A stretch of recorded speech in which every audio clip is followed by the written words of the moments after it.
You're listening to the Dare to Love podcast with your hosts, Sonica Tinker and Christian Peterson, founders of LoveWorks. Hi, everyone, and welcome back to the Dare to Love podcast. This is Christian Peterson talking. I will be your host today.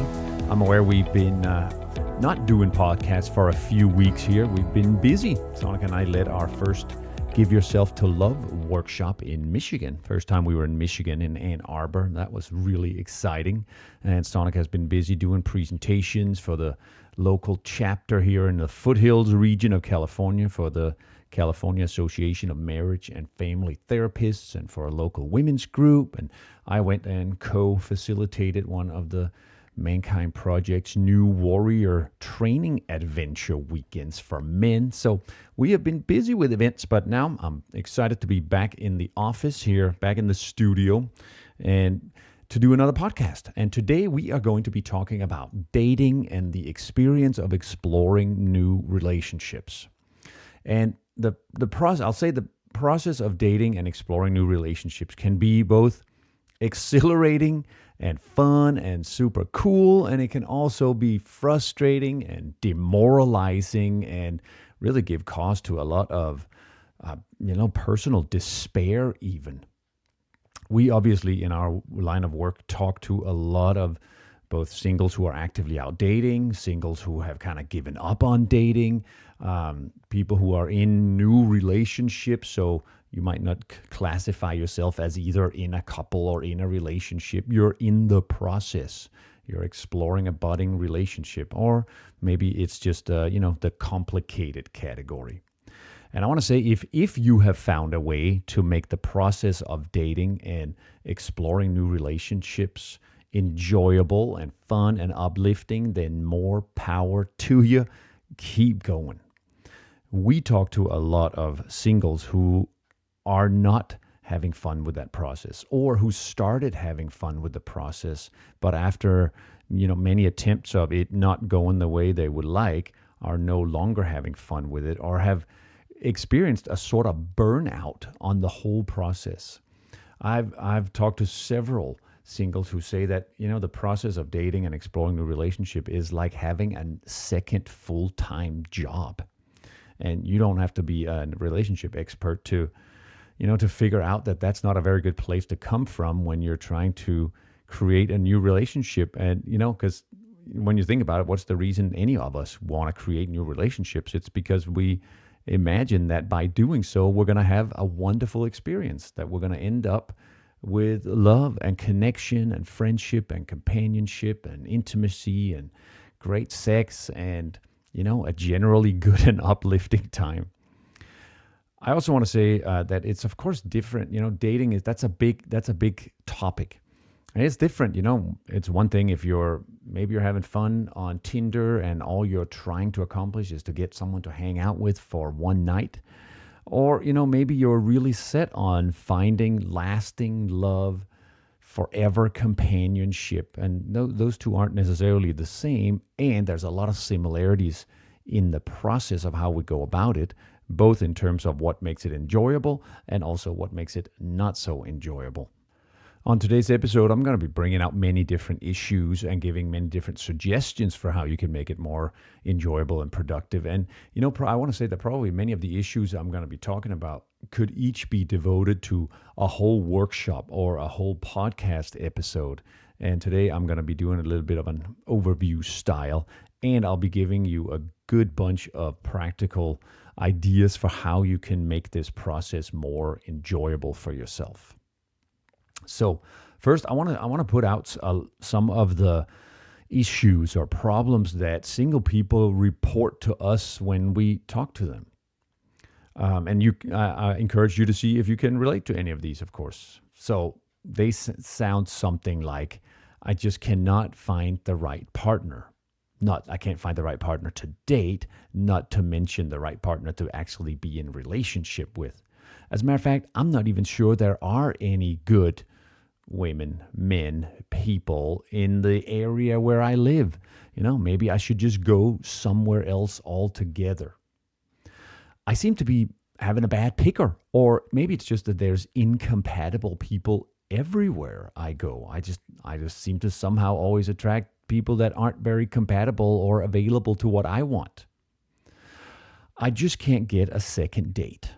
I go on lots of first dates, but somehow I don't ever get a second date. Or the reverse of that, we also hear is the people I date would love to have a second date with me, but I don't want to have a second date. And I don't really know how to say no. I'd like to, I want to not be a jerk and just blow people off, but I don't know how to say no to a second date in a nice way. So, sometimes I even end up saying yes, even though I don't want to, just because I don't want to hurt anyone's feelings. Or, everyone I date, all they're interested in is sex. All they want is sex.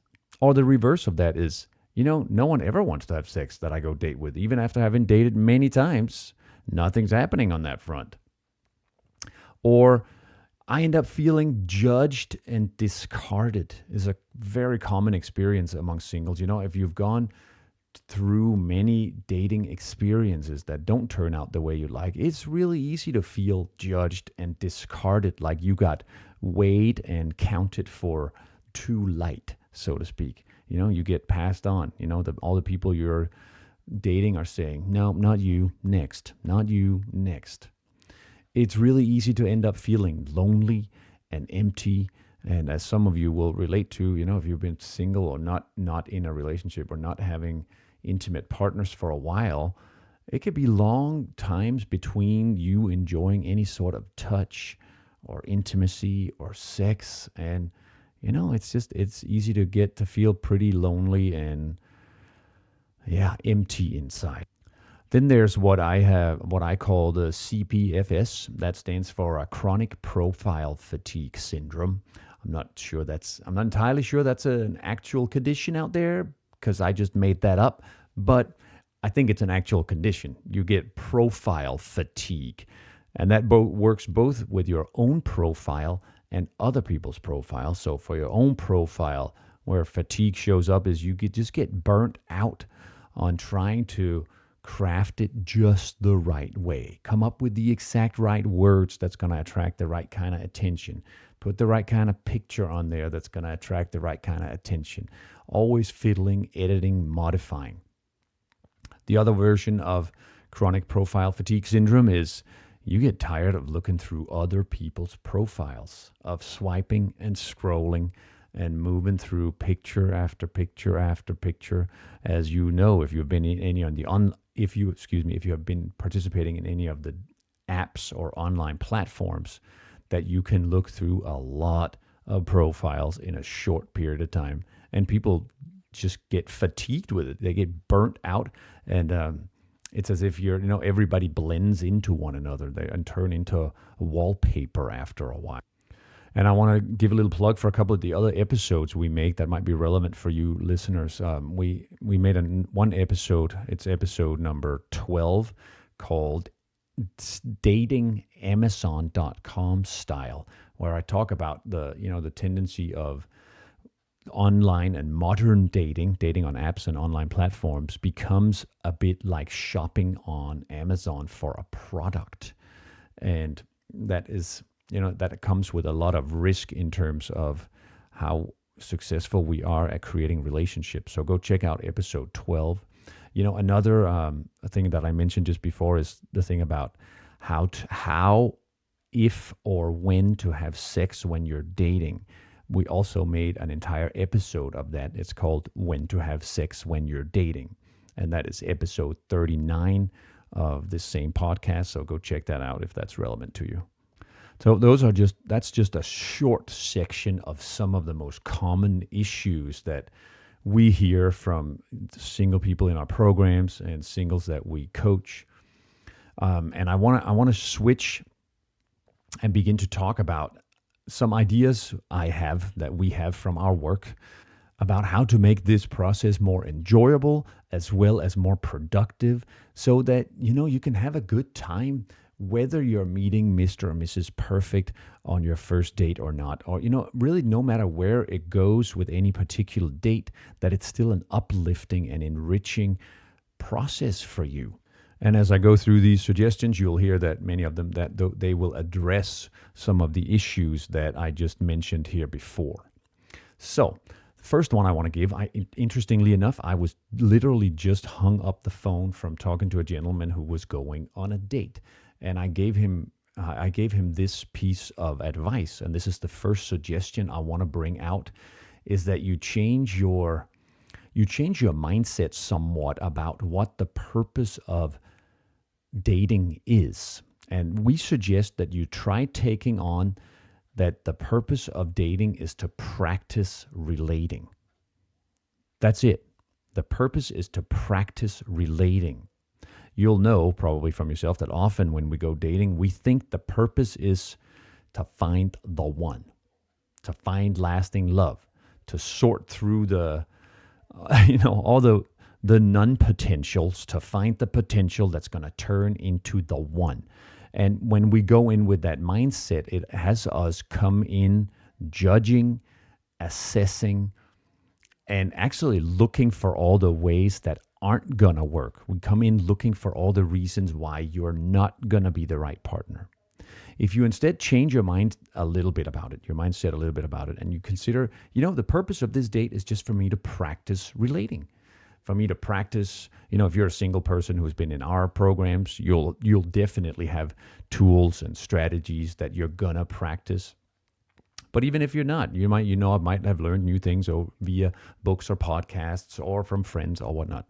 So basically the idea is to practice relating how you want to be in relationship, to show up as the person you want to be in a long-term relationship as well as on a date.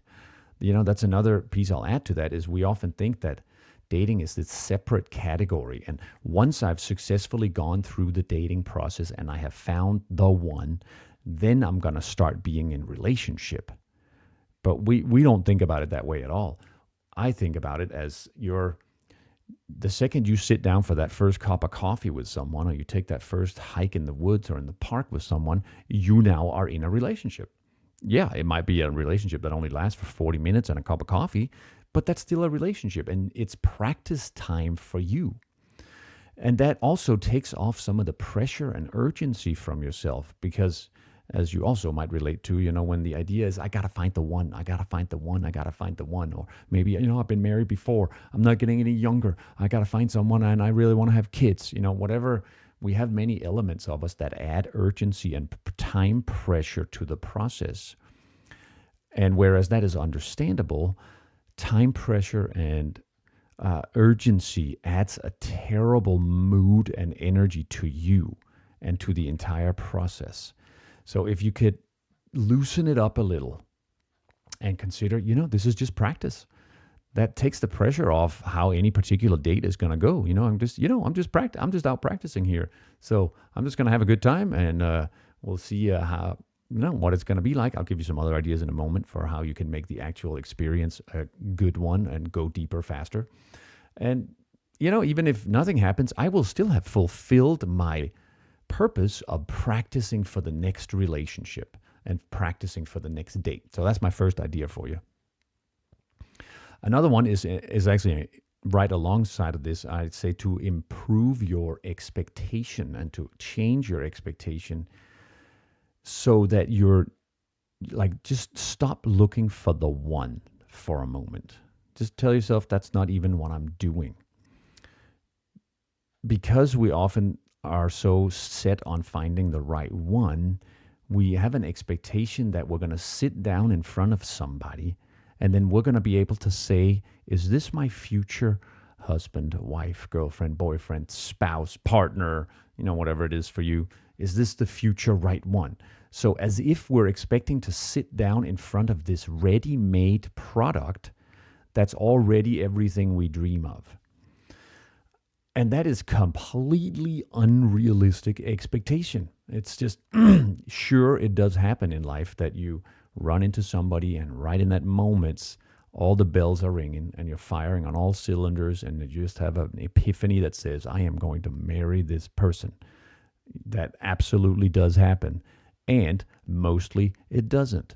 So much more likely what's going to happen is you're going to sit down in front of someone who might one day turn out to be or develop into being your partner. So it's just another person you're sitting down in front of here. Try to think of it that way. And it goes along with the first idea of just think of it as practice. Think of this person you're sitting down in front of as this is just another great human being with a good intention, just like me. And put aside the whole idea of, I got to find the one for a moment. Next idea I have for you is to let go of your list of requirements or your list of specs, or at the very least, loosen your grip on that list a little bit. I talk a lot more detail about this in the other episode I referred to about Amazon.com, Style Dating, episode 12. But for here, I'll just say that, we all run a list. Some of us have written it down. It's a long list of requirements. We have requirements and wishes we have for the person we're going to meet someday. And some of us just have it in our minds. But I promise you there's a list, even if you haven't written it down. And, the list goes like, the list is what you search for. When you go on an online platform or a dating app, you start searching for particular things that's on your list, like a certain location. I want it to be someone who's in my town, a certain gender. I want it to be a man or a woman or otherwise, a certain age, a certain level of education, a certain race, a certain religious affiliation, a certain political affiliation, certain kind of interest. I want to find people who are vegans or meat eaters or who love going to Hawaii. All those are specs or items on your list.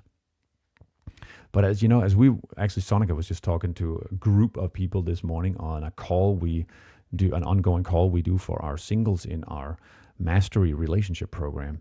And they were talking about, is it better to meet someone has the same love strategy as you and the same interests as you or not?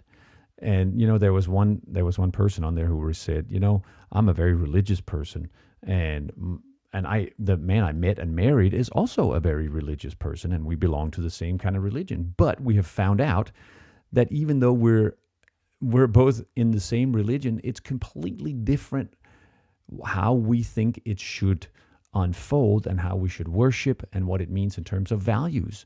Sometimes to the extent that we might as well not be adhering to the same religion. And it's just to say that even if people have the same specs as you, it is no guarantee whatsoever that you're going to have a good time together. Also not a guarantee that you're not going to have a good time together. But the thing is, most of us, when we go through this process, we put way too much emphasis and weight on finding the right compatibility specs.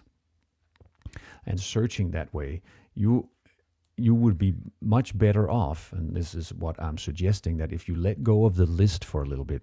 Actually, I'll say it this way. I sometimes say to single people that I almost wish that I could send you out on a practice date blindfolded, not knowing anything about the list, just as a practice experiment. And I know that's, of course, extreme, but if you just do the experiment in your mind, the purpose is to go by feel.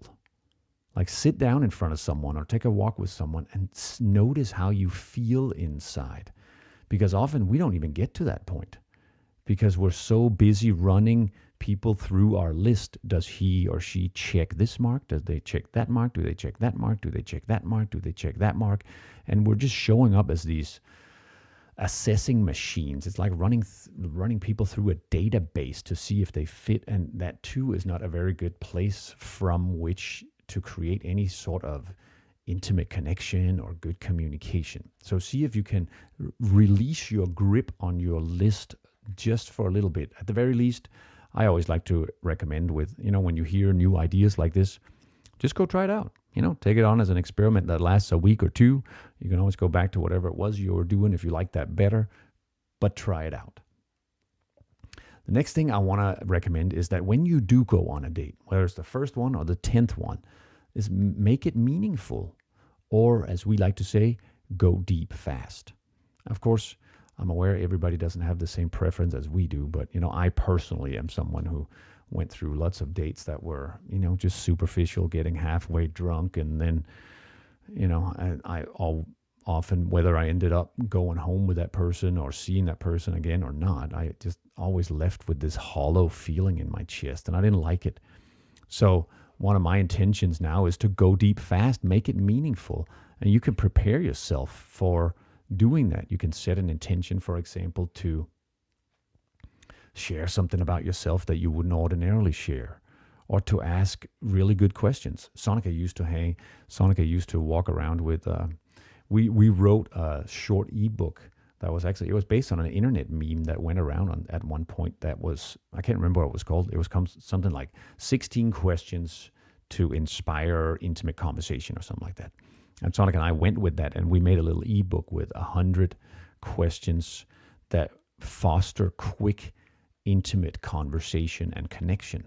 So Sonica used to print out this list of 100 questions, and she probably still to this day has it in her purse, so that whenever we go out, either by ourselves, that's like, even though we're married, it's kind of like, when we go out to lunch, we're sitting there too in front of each other. She can whip out the list and say, pick a number, and I'll say 69, and she'll say, okay, it's question number 69. Here's this question: who was your favorite teacher when you were a kid, and why? Or who's someone in your family that has really inspired you? Or, whatever. Questions that inspire and invite a deeper kind of conversation than just the usual chit chat or just sharing drinks or talking about the coffee. In our workshops, we do various exercises about how to connect fast with people. We literally, in our workshops, and for those of you who've never been to one of our workshops, in our workshops, we have singles as well as couples, as well as newlyweds, as well as divorcees, as well as, the whole range of relationship are in our workshops. And you get to practice both with people. If you come with a partner, you get to practice with your partner, and you also get to practice with other people, how to create quick connections and how to go deep fast. And I promise you, it is amazing what can be done in that setting if you put a little thought to it, put yourself into it, and be willing to go deep fast. You can create a deeper sense of love, intimacy, and connection with an absolute stranger in 5 minutes than you've shared with many of the friends you've known for 10 or 20 years. So make it meaningful, go deep fast. Another one is, along with that, an idea I have that I still practice, not just for dating, just for meeting people, is I have an intention when I go into the conversation or into the meeting that we both leave the interaction feeling enriched or uplifted or contributed to or somehow better off. So that's my intention going into, if I have a 10-minute conversation with a potential client, if I have a coffee date with one of my friends, or whatever, I have the intention that we're both going to leave this interaction feeling better, being better off than before we came into it, and that just supports us. Now, whether we see each other ever again or not, by way of that intention, it's more likely that we both leave that meeting feeling better. And I personally think that's a real victory. If we can accomplish that while dating, that's going to help me have a more fun time actually dating and exploring relationships. Because as many of you know, you sometimes, you end up going on many dates. So wouldn't it be cool if that process could be more meaningful and more lighthearted and deeper and, having us feeling enriched? All right, so here's my next suggestion is, also in support of you having a better experience, is to vary your first date MO. So let's say your MO, your favorite thing is the coffee date. You hook up at the local coffee shop, Starbucks, whatever is in your local area. You sit down, you both get a cup of coffee, you chat for 10 minutes, 5 minutes, an hour, 3 hours, who knows? But that's what you do over and over again. Maybe if you have the sense that gets either boring or that you don't ever meet the right kind of people, or you want to see something different in the people you date, well, a way to accomplish that is you vary your MO. So do different things. Do something you love to do, for example. If you love playing tennis, have your first date be going to a tennis match. It's okay. You don't have to. There's no rule that says you first have to do a coffee date before you do anything else. If you love dogs, you could have your first date or your second date or your third date, go to a dog show where they show off poodles, if that's just your thing. It doesn't matter. I'm making up examples. I'm sure you're getting the drift here. You don't have to always take a hike or meet for coffee. You can vary what you do. If you're someone who feels a little awkward or shy when you have these sit down in front of each other interactions, it could be cool to just do something that involves any kind of activity. You take a hike. I know lots of people do first dates on hikes, or meet in the park, or do a picnic, or go down to the beach if there's that, or run around in the mountains, or find a climbing wall somewhere, or go to a CrossFit session if you're workout enthusiasts. So point being, vary your dating MO.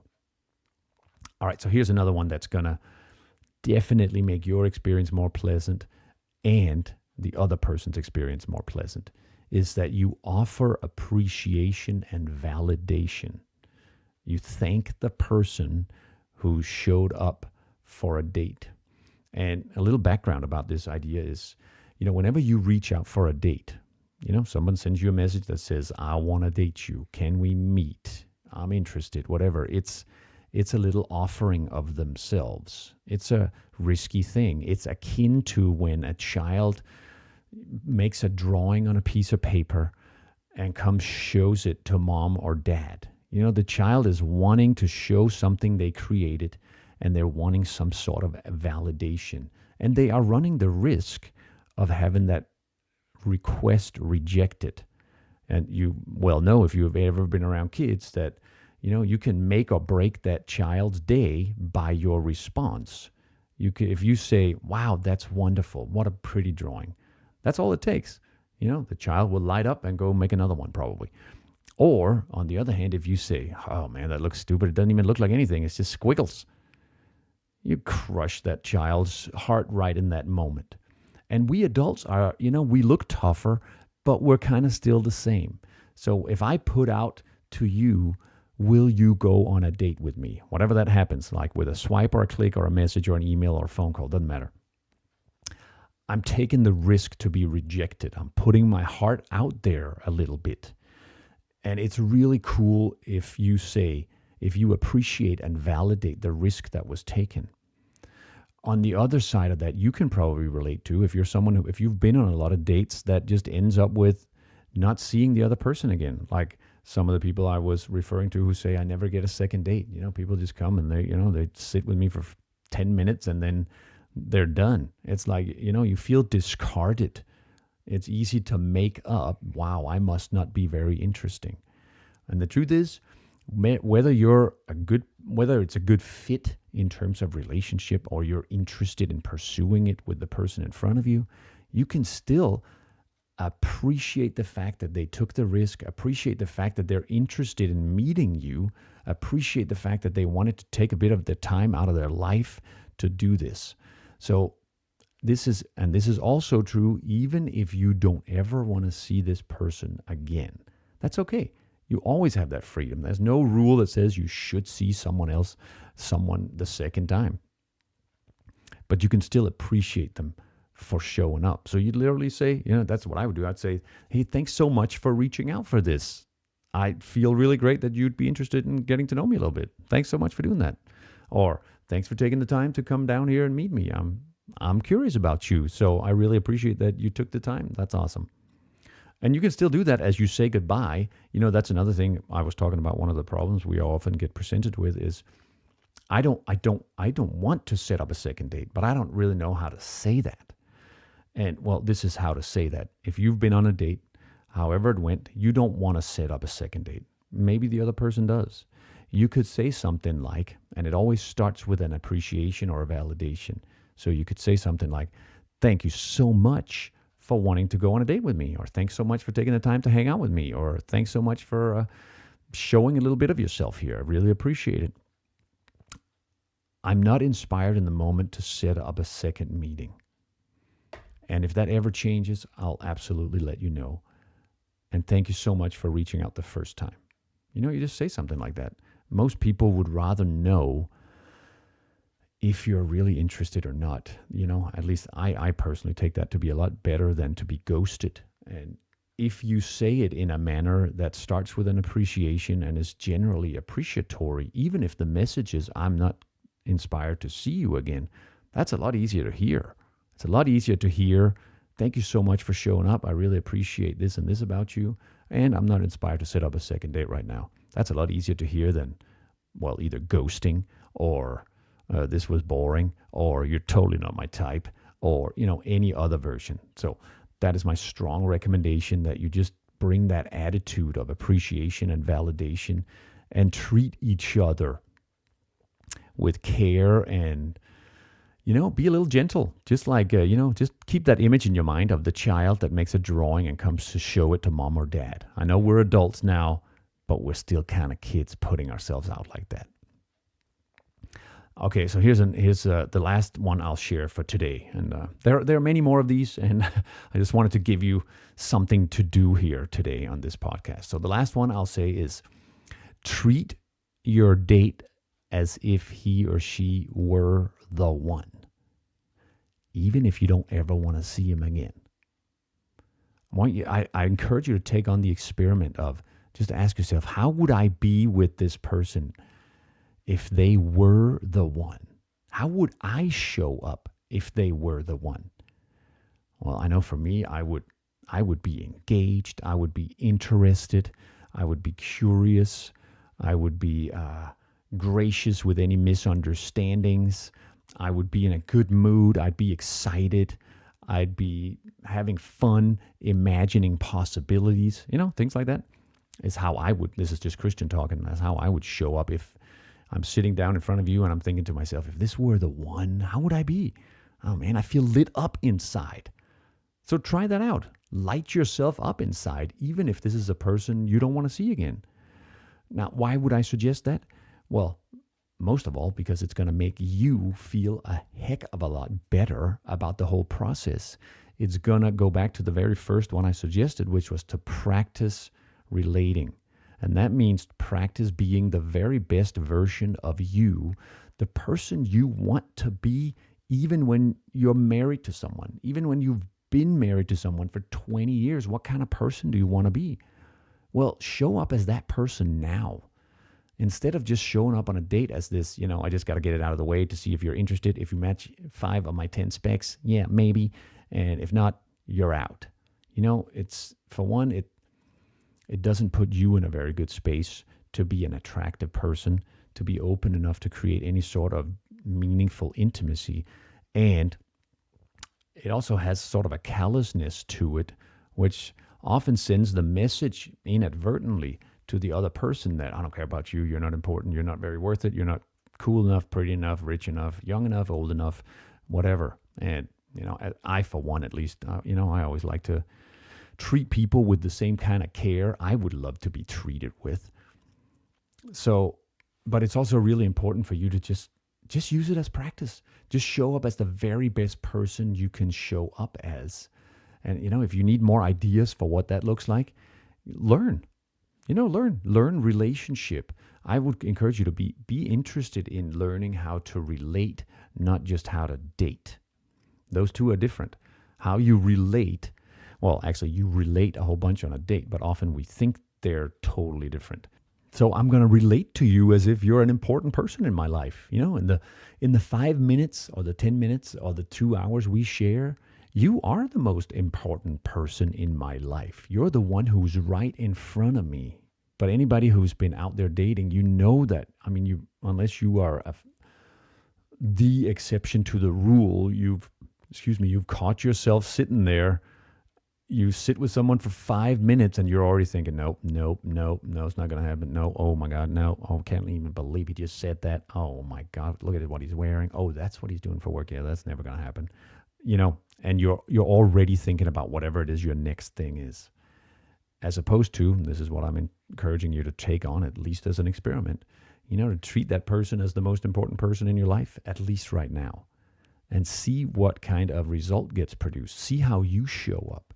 I promise you there's a good deal, there's a good chance that you will be a way more attractive person, someone other people are going to want to hang out with and want to get to know if you show up that way.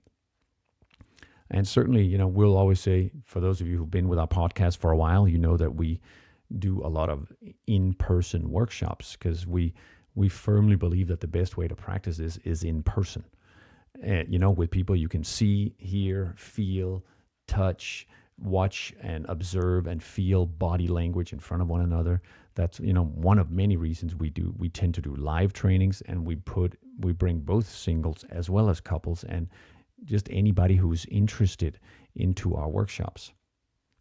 So I'd warmly recommend you can come check out our workshops, or if for whatever reason you can't or don't want to do that, go learn the skills of relating in an empowered fashion somewhere.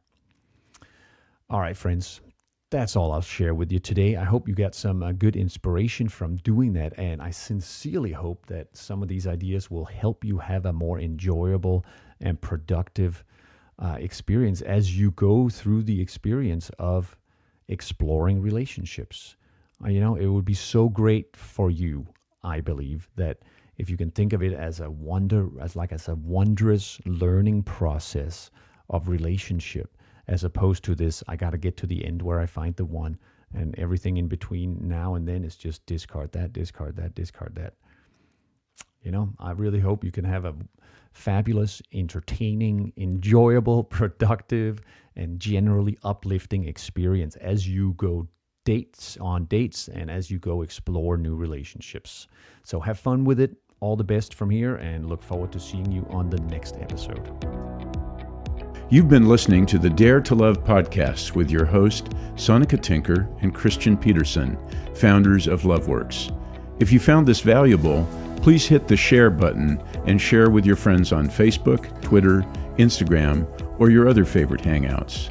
You can find more about Sonika and Christian's work at loveworksforyou.com.